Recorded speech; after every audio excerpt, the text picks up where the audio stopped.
오늘 우리가 읽은 말씀을 가지고 전능하신 하나님이라는 제목으로 말씀을 나눌 때 깨닫는 은혜가 있고 또 충만한 시간 될 수 있기를 바랍니다. 이 세상의 모든 사람들은 막연하게나마 뭔가 미래가 잘 되고 자식들이 잘 되고 또 이 세상에 사는 동안 잘 살길 원하고 성공하길 원하고 또 영원한 무언가를 그리워하는 그런 마음을 품고 삽니다. 그것을 다른 말로 정의하면 복이라고 할 수 있는데요. 사실 이 세상에서 성공하고 잘 사는 것들은 어떻게 보면 하나님이 주시는 축복의 부스러기들이라면 이 땅에서뿐만 아니라 영원한 하나님의 생명을 받고 영혼의 구원을 받는 것이 오늘날 하나님께서 우리 죄인들을 용서해 주시고 영원한 하나님의 천국의 구원의 축복을 받게 하시는 것, 그것이 하나님이 주시고자 하는 축복의 본질인 것이죠. 그런데 우리가 많은 사람들이 이 하나님의 주시고자 하는 이 복, 그러니까 막연하게나마 미래가 잘 되고 복 받기를 바라는 그런 마음으로 살지만 그래서 때로는 막 우상을 섬기기도 하고요. 뭔가 인간적인 수단과 방법을 다 동원해 보기도 합니다. 그런데 우리가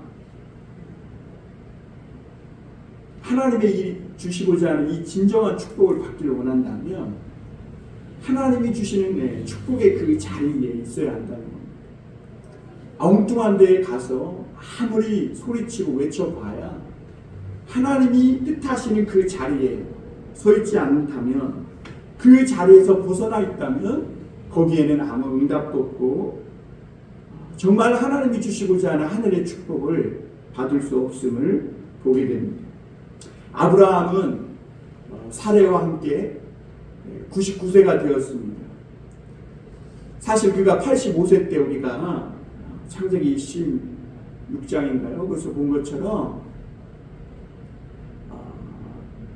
정상적으로는 아이를 낳을 수 없는 그런 나이가 되었죠.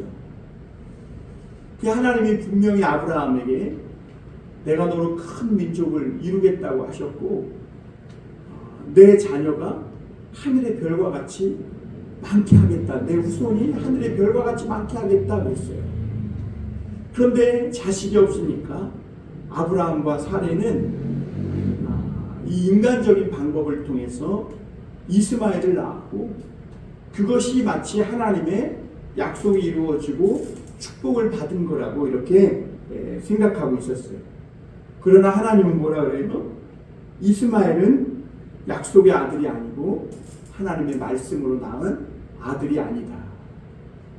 그리고 하나님의 약속을 기다리지 못하고 하나님의 축복의 자리에서 벗어난 그 아브라함에게 다시 축복의 자리로 돌아올 것을 오늘 말씀하시면서 아브라함을 통해 하나님을 믿는 사람뿐만 아니라 하나님을 믿지 않는 모든 사람이 어떻게 하면 이 하나님이 주시고자 하는 또는 믿지 않는 자들에게는 그들이 진정으로 바라는 행복과 그 축복이 어떻게 자기의 영혼과 인생에 들어올 수 있는지를 보여주고 있는 것이죠. 그래서 오늘 아브라함을 통해 이 세상의 모든 사람들이 정말로 갈구하는 그 축복을 어떻게 받는지 우리가 그러한 부분들을 한번 말씀을 통해 살펴보길 바랍니다. 먼저 하나님이 이 아브라함에게 요구하신 것은 신앙의 방향을 수정하라는 겁니다. 사실 사람들은요, 알게 모르게나마 다 무언가를 믿고 살아요. 그것을 다른 말로 말하면 신앙이라고 해요. 그러니까 뭘 믿고 살든지 무언가는 믿고 살거든. 돈을 믿고 살든 뭐 친구를 믿고 살든 부모를 믿고 살든. 그런데 여러분, 이 하나님이 축복을 받기를 원한다면 단지 우리 인간적인 열심이나 인간적인 노력, 어떤 인간적인 방법으로는 절대로 하나님이 주시고자 하는 그 본질적인 축복, 아브라함에게 약속하셨던 내가 너로 큰 민족을 이루고 또 내 후손을 하늘의 별과 같이 하고 내가 모든 민족에게 너가 복의 근원이 되게 할 것이다 라는 이런 진정한 축복을 받을 수가 없다는 것이죠. 때로는 우리가 열심도 중요해요.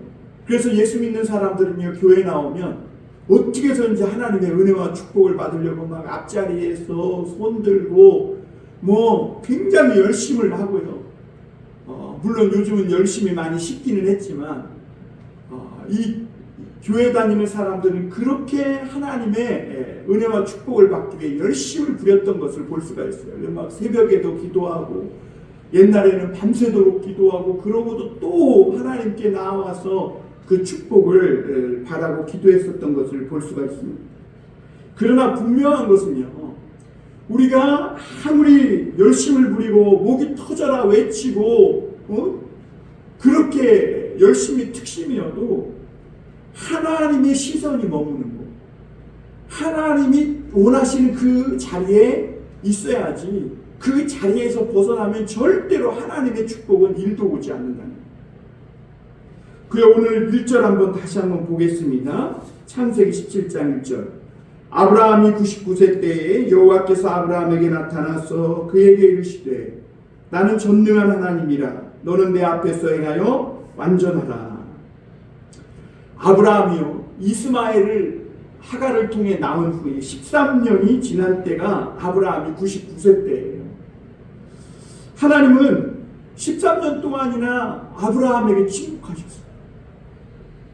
왜 그랬냐면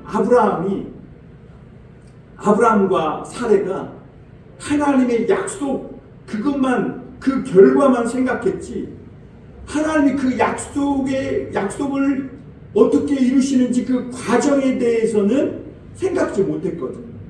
많은 사람들이 축복의 결과만 생각하니까 자꾸 그 과정을 무시하고 하나님의 때를 기다리지 못하는 그래서 잘못 행하는 경우를 많이 봐요.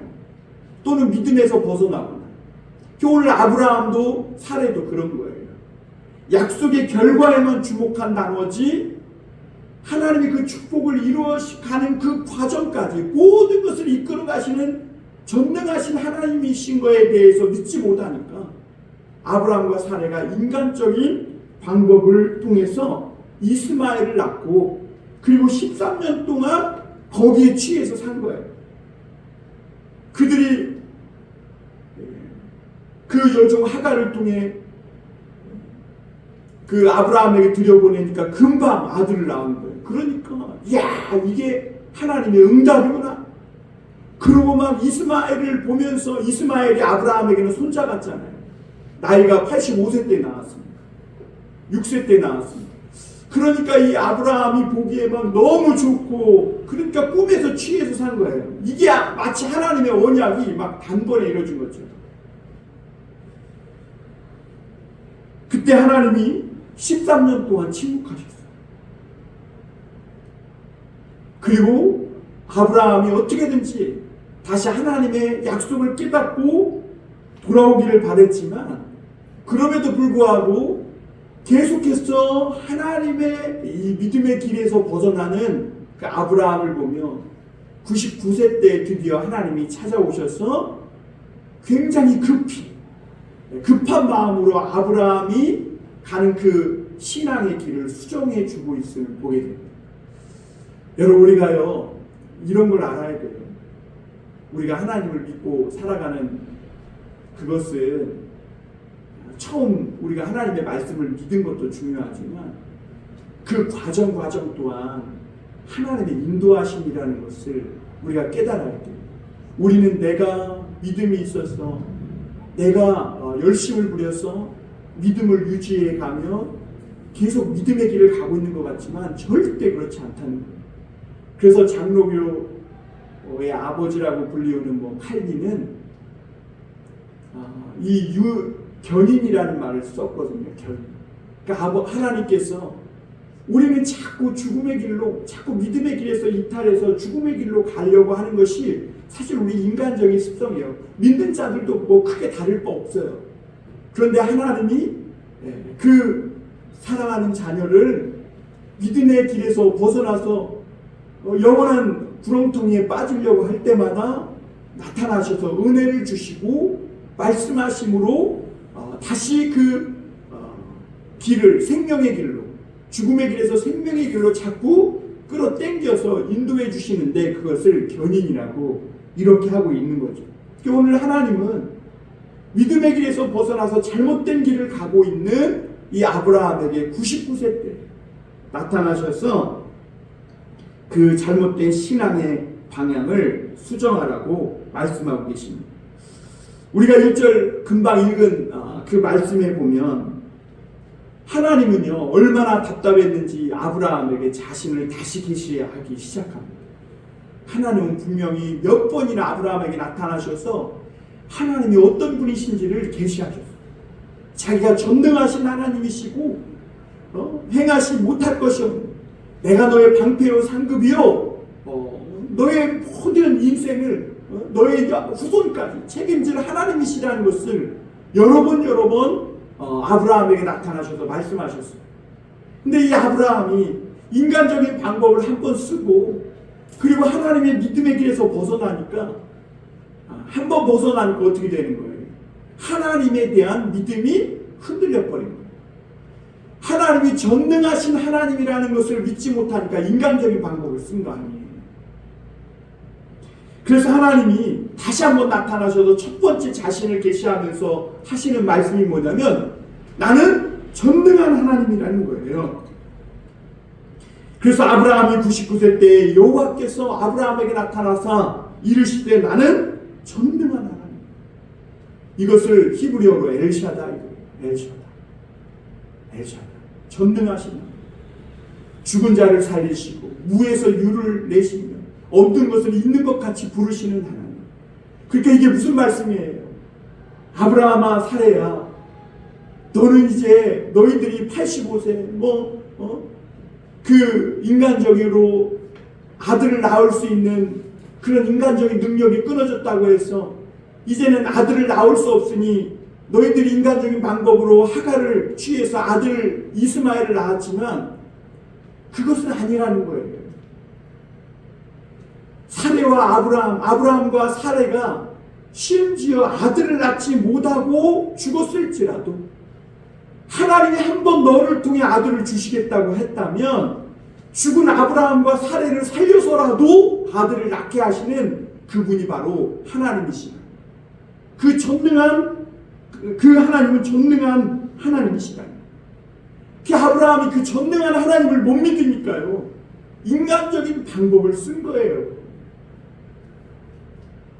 누가복음 1장 37절에도 보면요 하나님이 그 천사를 보내서 마리아에게 너가 곧 잉태하여 아들을 낳을 것이다. 그 이름을 예수라 하라 그랬거든요. 그러니까 이 마리아가 내가 남자를 알지 못하는데 어떻게 아들을 낳냐고 어찌 이런 일이 있을 수 있냐 그랬더니 이 천사가 하는 말이 하나님의 말씀이 너를 덮을 것이요 거룩하신 이의 영이 너로 사로잡을 것이라고 했어요. 사람으로서는 할 수 없지만 하나님으로서는 할 수 있다는 거예요. 그랬더니 마리아가 그걸 믿었어요. 그리고 주의 말씀대로 이루어지다 그랬거든요. 그 천사는 대저 하나님의 모든 말씀은 능하지 못하심이 없느니라. 그리고 거기에 대해서 마리아가 아멘 했을 때 그 처녀 마리아의 태를 통해 이 땅에 하나님이 육체의 옷을 입고 예수로 아기 예수로 이 땅에 오신 거예요. 여러분 오늘 아브라함에게 하나님이 요구하시는 것은 그거예요. 엘샤다이 이 전능하신 하나님 그 하나님을 믿으라는 것이죠. 여러분 오늘 우리도 전능하신 하나님을 믿어야 돼요. 지금 우리 눈에 우리 인간적인 생각으로 보면 이것도 안 될 것 같고 저것도 안 될 것 같고 나는 공부도 못하고 또 잘하는 것도 없고 그러니까 내 미래는 되게 어둡고 암울하다 이런 생각을 가질지 모르지만 절대로 그렇지 않다는 거예요. 하나님은 그런 불신앙의 길에 빠져서 인간적인 방법을 쓰려고 자꾸 우상을 섬기거나 죄 짓는 길로 가지 말고 너를 지금 인도하시는 그 하나님은 전능하신 하나님이라는 거예요. 비록 너가 잘못하고 비록 너가 능력이 없고 실수하고 그럴지라도 너가 믿는 하나님이 전능하신 하나님이시라는 것을 믿고 소망 중에 나아가기만 하면 하나님은 반드시 어떠한 가운데에서도 하나님의 약속을 이루시는 분이라는 거죠. 그 사실은요, 하나님이 볼 때 이 아브라함과 사례는 덜 죽은 거예요. 그래서 인간적인 방법을 쓴 거예요. 하나님은 신앙의 방향을 수정하라. 어떻게 하라는 거예요? 더 죽으라는 거예요. 완전히 죽으라는 거예요. 그래야 하나님이 역사하신다. 그리고 하나님은 너는 내 앞에서 행하여 완전하라 하십니다. 여기서 완전하라는 말은 죄짓지 않는 완벽한 사람이 되라는 그런 뜻이 아니에요. 이것은 하나님이 주시고자 하는 이 축복의 자리로 돌아오라는 그런 말씀인데, 너는 내 앞에서 완전하라. 먼저 내 앞에서 하나님의 시선 앞에 있으라는 거예요. 하나님의 눈에서 벗어나지 말라는 거예요. 물론 하나님의 시선은요, 뭐 바다 끝에 가도 거기에도 하나님이 계시고 심지어 음부에도 하나님의 시선이 머물러요. 이 말은 하나님의 뜻 가운데에서 하나님의 눈동자에서 벗어나지 말아요. 하나님은 그랬잖아요. 너는 나의 눈동자라고. 내가 너를 눈동자같이 지켜주겠다. 그러니까 그걸 믿고 하나님의 뜻 가운데 하나님의 눈동자, 그 people of eye라고 그러잖아요. people of 하나님의 눈동자 가운데 있으라는 거예요. 거기서 벗어나지 말라는 거예요. 그러면 하나님의 눈동자, 이 하나님의 시선에서 벗어나지 않는 길은 뭐예요? 하나님이 전능하신 하나님이라는 것을 믿는 그 믿음 안에 거하는 거예요. 신약적인 의미로 말하면 예수 그리스도 안에 거하는 거예요. 그것이 하나님의 시선 안에 머무는. 우리가 어떻게 완전할 수 있느냐? 이게 영어 성경으로 보면 blameless거든요. 흠없는 사람. 여러분, 우리가 어떻게 흠없는 자가 될 수 있죠? 옛날에 이스라엘 백성들이 어떻게 흠이 없었죠? 그들은 늘 죄짓고 범죄했잖아요. 그런데 하나님은 그들이 흠없는 자로 여겨주셨는데 언제 그랬죠? 그들이 양이나 소나 이런 재물들을 가지고 와서 피를 흘려서 제사를 드리면 아무리 큰 죄인이라도 죄 없는 자로, 흠 없는 자로 하나님이 용서해 주셨어요. 오늘날도 마찬가지입니다. 오늘날도 너는 내 앞에서 완전하라, 흠 없는 자가 되라. 어떻게 우리가 흠 없을 수 있나요? 우리는 늘 거짓말하고 변덕쟁이고 앞에서 다르고 뒤에서 다른 이런 연약한 인간들인데, 이런 우리가 어떻게 흠 없을 수 있는가? 나를 위해서 이 땅에 오시고 내 죄를 위해 십자가에 달려 돌아가신 그 예수 그리스도의 은혜의 피, 그 십자가의 피를 믿을 때 우리가 흠없는 자, 완전한 자가 되는 것입니다. 그래서 오늘 하나님이 아브라함에게 너는 내 앞에서 행하여 완전하라 하실 때, 그 완전하라는 의미는 전에 하나님이 아브라함에게 나타나셔서 내가 너의 지극히 큰 방패요 상급이라 그랬잖아요. 그때 아브라함이 그것을 믿었다 그랬거든요. 그때 하나님이 아브라함의 그 믿음을 의로 여기셨다 그랬거든요. 그러니까 그게 뭐냐면 완전하다는 뜻이에요. 그러니까 여러분, 우리가 어떻게 하나님 앞에 완전할 수 있느냐? 하나님이 전능하신 분이라는 것을 믿는 거예요. 그것이 하나님 앞에서 행하여 완전한 사람이 되는 거예요. 그래서 여러분, 오늘도 누가 불완전한 사람입니까? 전능하신 하나님을 믿지 못하고 자기 힘으로 인간적인 방법으로 뭔가 막 해보려고 하는 사람이 불완전한 사람.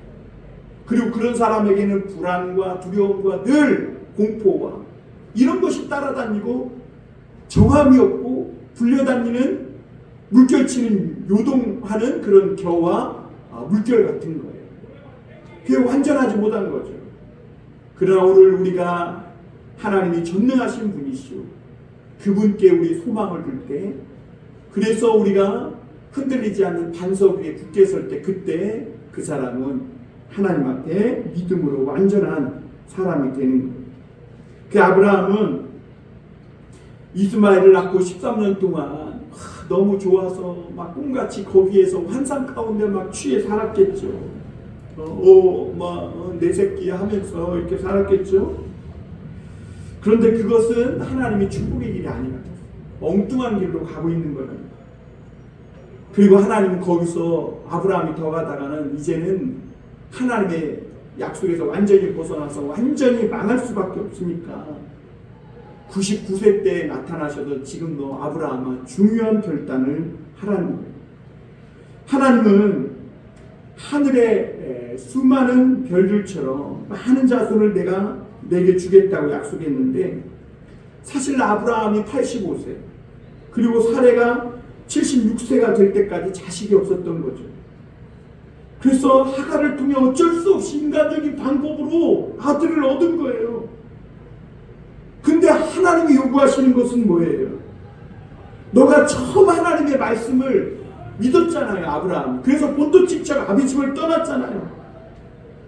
그랬던 아브라함, 네가 지금 자식 좀 없다고 그 믿음을 유지하지 못하고 왜 인간적인 방법을 동원했느냐는 거예요.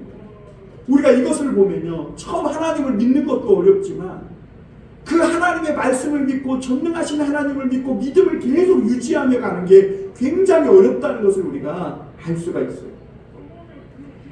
아브라함이 자식 없이 99세가 아니라 늙어 죽어도 전능하신 엘샤다이 하나님은 어떠한 가운데에서도 약속을 이루는 그 하나님이라고 너가 믿어야 될 거 아니냐. 지금 하나님은 그 말씀을 하고 있는 거예요.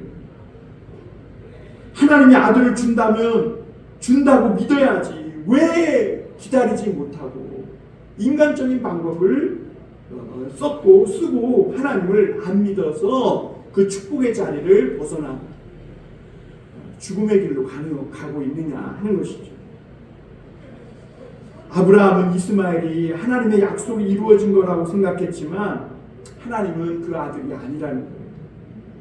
바른 믿음의 길에서 너는 지금 벗어나서 엉뚱한 길로 가고 있고 너 그 길로 너가 가다가는 죽는다고 신앙의 길을 급히 수정하라고 말씀하고 있는 거예요. 두 번째로 우리가 생각해 볼 것은 그래서 하나님은요 아브라함에게 그 언약을 다시 한번 확인시켜 주는 것을 볼 수가 있습니다. 우리가 2절 한번 보겠습니다. 2절 한번 보면 내가 내 언약을 나와 너 사이에 두어 너를 크게 번성하게 하리라 하시니 그러면서요 4절에도 언약에 대해 말씀하시고 있고요.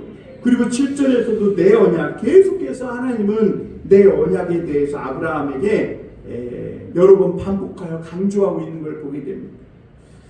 아브라함은 13년 동안 세상과 사람만 보고 달려온 거예요. 하나님은 그냥 새까맣게 잊어버린 거예요. 그래서 하나님이 다시 한번 그 언약을 확인시켜주고 말씀해 주세요. 하나님이 주려는 축복은 하늘의 문을 열어서 모든 민족이 너로 말미암아 복을 받게 하는 것이 너가 세상에서 좀 부스러기 같은 거 잔뜩 끌어모아서 그걸 축복으로 생각하지 말라는 거예요. 아브라함이 애굽에서 부인을 뺏기고 아무것도 할 수 없을 때 어떻게 했어요? 하나님이 나서서 그 부인을 되찾게 해주셨잖아요. 아브라함이 가나안에 전쟁이 일어났을 때에도 하나님이 어떻게 하셨어요? 그 그돌라오멜 연합군을 하나님이 이기게 하셔서 조카 롯도 구하고 모든 빼앗겼던 것들을 다 차지하게 하셨고 가나안 땅에서 떠돌이같이 그렇게 멸시받던 아브라함을 소아의 땅에 그 소돔 왕과 그 멜기세덱이 나와서 축복하고 막 높이기까지 그렇게 해주신 분 아니세요? 그럼에도 아직 아브라함은 하나님에 대한 믿음이 정리가 안 돼 있다는 것을 우리가 보게 됩니다. 그리고 그런 삶을 살다 보니까 결국 어떻게 되는 거예요? 결정적인 아들 문제에 대해서는 걸려 넘어져가지고 믿음에서 믿음으로 그 아들을 하나님께 끝까지 기다리지 못하고 시험에 빠져 걸려 넘어짐으로 인간적인 방법으로 아들을 낳고 그리고 그것이 하나님의 약속이 이루어질 줄 알고 꿈처럼 그렇게 살았지만 하나님은 아니라고 하십니다. 처음 아브라함이 하나님의 말씀을 듣고 믿었을 때 하나님이 그 믿음을 의로 여겨주셨고 하나님의 그 놀라운 복을 받을 자격을 다 주신 거죠. 근데 지금 아브라함은 그 믿음의 길에서 벗어나 있는 겁니다. 그래서 하나님의 말씀 앞에 하나님이 다시 아브라함에게 나타나셔서 그 언약을 확인해 주셨고, 오늘 5절에 보면요, 그때 아브라함이 하나님 앞에 엎드리는 것을 우리가 볼 수가 있습니다. 우리 5절 한번 볼까요? 3절입니다. 3절. 아브라함이 엎드렸더니 하나님이 또 그에게 말씀하여 이르시되, 여기서 놀라운 사실은요, 아브라함이 하나님의 말씀이 임할 때 다행히도 그가 하나님의 그 말씀 앞에 엎드렸다는 겁니다. 끝까지 하나님의 말씀 앞에 뻣뻣하지 않고 겸손하여 그 말씀 앞에 자신을 낮추고 하나님의 말씀을 들었다는 것이죠. 그때 하나님은 아브라함에게 이름을 바꿔주신 것을 보게 됩니다. 그러니까 하나님이 끌고 가시는 거죠. 이름을 바꾼다는 것은요, 사람이 이름을 바꾸면요, 새 인생을 살겠다는 각오를 가질 때, 가게 하던 사람이 이 간판을 바꾸면 뭔가 새로운 시작을 하겠다는 이런 각오가 있을 때 이름을 바꾸죠. 그러듯이 하나님이 아브라함에게 새 이름을 주신 것은 지금까지 너가 살아온 삶은 다 잊어버리고, 과거는 잊어버리고 이제는 새로운 믿음으로, 엘샤다이 전능하신 하나님을 믿는 믿음으로 새 인생을 살아야 한다는 것을 말씀해 주고 있는 거예요. 사실 지금 아브라함의 나이가 몇 세예요? 99세잖아요. 이제 죽을 나이가 얼마 안 남았는데 무슨 새 인생이냐. 그런데 여러분, 이사야는요, 하나님을 믿는 자는요, 장정이라도 곤비하고 넘어지고 자빠지되 여호와를 앙망하는 자는 독수리 날개침같이 새 힘을 얻으리니 그랬어요. 그래서 늙은이도 힘을 얻는다 그랬거든요. 오늘 하나님은 99세 된 아브라함을 아브라함으로 그 이름을 바꿔주면서 이제 많은 사람의 아버지, 열국의 아버지라는 뜻으로 그 언약을 분명히 이루시겠다고 확인시켜주는 것을 보게 됩니다.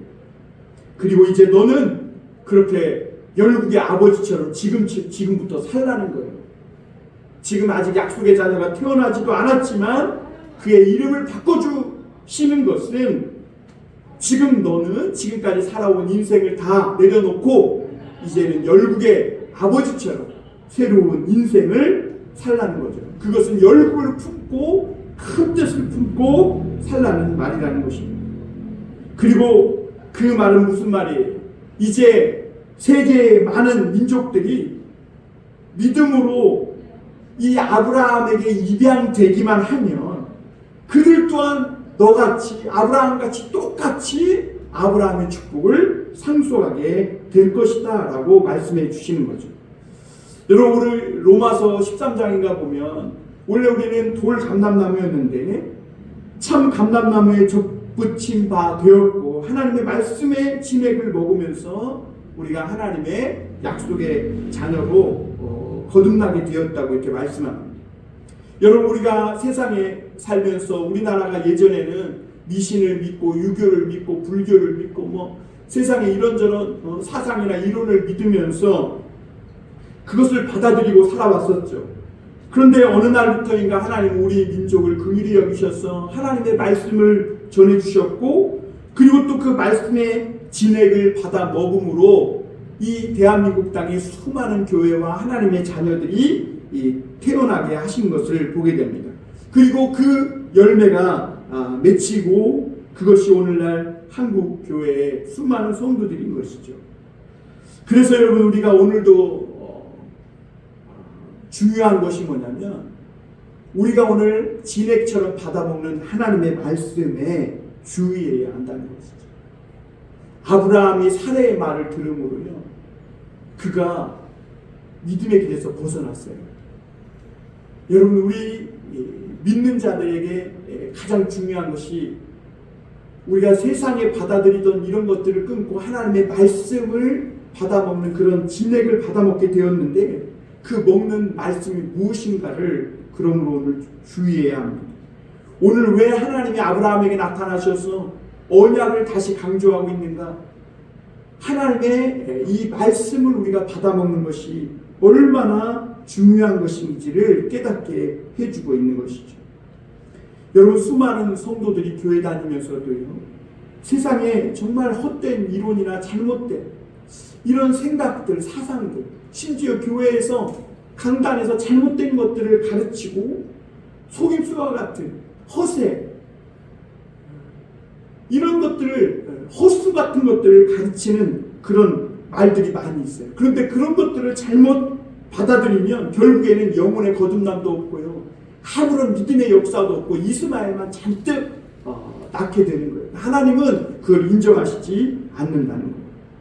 그러므로 여러분, 오늘 우리에게 하나님이 약속하신 이 말씀 언약을 분명히 확인하고 우리가 무엇을 지금 받아먹고 있는가, 하나님의 약속의 말씀을 내가 믿고 그것을 받아먹고 있는가, 이게 굉장히 중요한 것이죠.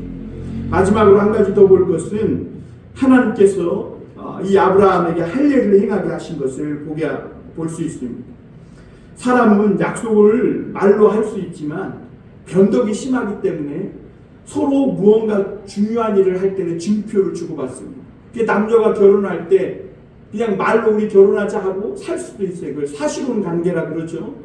그러나 여러분, 그러면 너무 쉽게 이혼을 할 수 있기 때문에 우리가 혼인 서약을 많은 사람들 앞에서 하고, 그리고 예물을 반지도 주고 목걸이도 주고 증표로 줘요. 그래서 2중 3중으로 이 서약을 하고 예물을 주면서 혼인 약속을 확인하는 것을 볼 수가 있습니다. 오늘 하나님은요, 아브라함과 함께 내가 너와 너의 후손의 하나님이 되리라 라는 이 약속을 하면서 하나님의 백성의 표시로 할례를 행하라고 말씀합니다. 그 9절에서 11절 한번 보겠습니다. 하나님이 또 아브라함에게 이르시되 그런즉 너는 내 언약을 지키고 내 후손도 대대로 지키라. 너희 중 남자는 다 할례를 받으라. 이것이 나와 너희와 너희 후손 사이에 지킬 내 언약이니라. 너희는 포피를 베어라. 이것이 너와 너희 사이의 언약의 표징이니라. 우리가 할례라는 것은 잘 알듯이 남자의 중요한 이 부분의 양피, 곧 포피를 베어 내는 것을 말합니다. 왜 하나님은 이 할례를 행하라고 하시는가? 할례는 몇 가지 의미가 있는데요. 인간은 태어날 때부터 타락한 본성과 그런 죄인의 그런 습성을 가지고 태어납니다. 그리고 우리 살아요. 그런데 할례를 행함으로 인간의 중요한 부위를 잘라내므로 우리가 그 모든 타락과 죄악의 본성을 잘라내고 하나님 백성이 되었다는 서약을 하는 거예요. 물론 우리가 할례를 몸에 한다고 해서 인간의 본성이 변하는 것은 아니에요.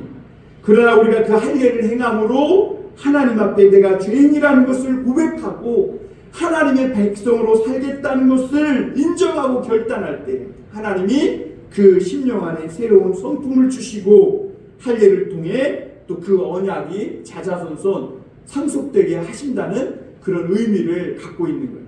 그리고 이 할례를 통해 이스라엘 백성은 경건한 자손을 얻는다는 의미도 있고요. 양피를 뱀으로 하나님 앞에 하나님의 백성으로 살겠다는 그런 서약을 하는 것이죠. 그러나 하나님이 진심으로 원하는 것은 마음의 할례입니다. 그래서 예언자들은 너희는 할례를 몸에 하지 말고 마음에 하라고 그랬거든요. 아무리 말씀을 들어도 인간은 타락한 이 못된 본성을 가지고 있어요. 우리가 말씀을 늘 듣고 아멘 아멘 하면서도 우리는 늘 하나님 앞에 또 실수하고 넘어지는 연약한 인간이라는 걸 보게 된 것이죠. 그래서 우리가 그것을 하나님 앞에 인정하는 겁니다. 그것이 마음의 할례를 하는 거예요. 하나님, 나는 죄인입니다. 그때 하나님이 우리가 하나님 앞에 회개하며 우리 마음의 표피를 베어내고 하나님의 백성으로 살겠다고 마음과 뜻과 힘과 정성을 다해 하나님 앞에 회개하고 나아가면 하나님이 성령을 주시고 새로운 사람으로 거듭나게 하시고 속사람이 거듭나서 겉사람이 죽고 속사람으로 다시 태어나서 하나님의 백성으로 살게 되는데 이것이 마음의 할례입니다. 오늘날은 우리가 이것을 세례를 통해 고백하게 됩니다. 세례는 옛날에 나는 죽고 새로운 사람으로 태어나는 고백입니다. 나의 시간, 나의 삶, 나의 인생, 나의 모든 것들을 하나님께 드리겠다는 고백이죠. 하나님이 요구하시는 것이 뭐냐? 우리가 처음 복음을 듣고 세례를 받고 믿음으로 살겠다고 결단했다면 이제는 더더욱 앞으로 계속해서 하나님의 말씀을 붙잡고 살아가라는 것이죠. 마음과 힘과 뜻과 정성을 다해 말씀을 믿음으로 살아가는 그 자리, 그 믿음의 자리가 바로 오늘 하나님이 아브라함에게 원하셨던 믿음의 자리고 축복의 자리요 완전한 자가 되는 자리였음을 보게 됩니다. 그런데 예수 믿고 세례를 받았는데도 이후의 세상에 돈과 명예를 추구하며 살아가는 그렇게 아브라함의 축복의 자리에서 벗어나 살아가는 많은 사람들이 있어요. 예수님을 믿고 그 길로 계속 간다는 것이 쉽지 않아요. 때때로 우리는 죽음을 각오하고 결단의 자리에 이르게 되는데 그때 내가 죽어도 좋다고 하나님 앞에서 내가 죽고 하나님의 말씀이 살 때 그래서 하나님께 모든 걸 맡길 때 하나님은 하늘이 열리고 그때 하나님의 축복이 쏟아지게 하는 이 믿음의 비밀을 배우게 하시는데 오늘 아브라함이 그걸 배우길 원했던 것을 볼 수가 있습니다. 그리고 11절 12절에 보면 하나님은 아브라함뿐만 아니라 아브라함의 집에서 난 자든지 돈으로 산 자든지 다 할례를 받으라고 하세요. 여기서 돈으로 산 자들은 종을 말하는데 비록 그들이 인생의 어려운 일 때문에 종으로 팔려온 자들이지만 그들도 믿음으로 하나님이 전능하신 분이심을 믿기만 하면 아브라함처럼 하늘의 복, 그 아브라함의 축복을 받을 수 있다는 것을 오늘 가르쳐주고 있는 것이죠. 14절에 보면 이렇게 말씀합니다. 14절 보면 할례를 받지 아니한 남자 곧 그 포기를 배지 아니한 자는 백성 중에서 끊어지리니 그가 내 언약을 배반하였음이라 하였습니다. 많은 사람들이 하나님을 마음으로 믿으면 안 되는가 이런 생각을 합니다. 하나님은 안 된다는 거예요. 하나님이 축복을 받으려면 하나님이 뜻하시는 그 자리, 말씀하시는 그 자리에 있어야 된다는 거예요. 많은 교인들이 우리가 마음으로만 잘 믿으면 되지 뭐 세례 받아야 되나 뭐 교회 가야 되나 이런 이야기를 하는 성도들이 있어요. 그런데 여러분 그거는 하나님의 말씀의 자리에서 벗어나는 거예요.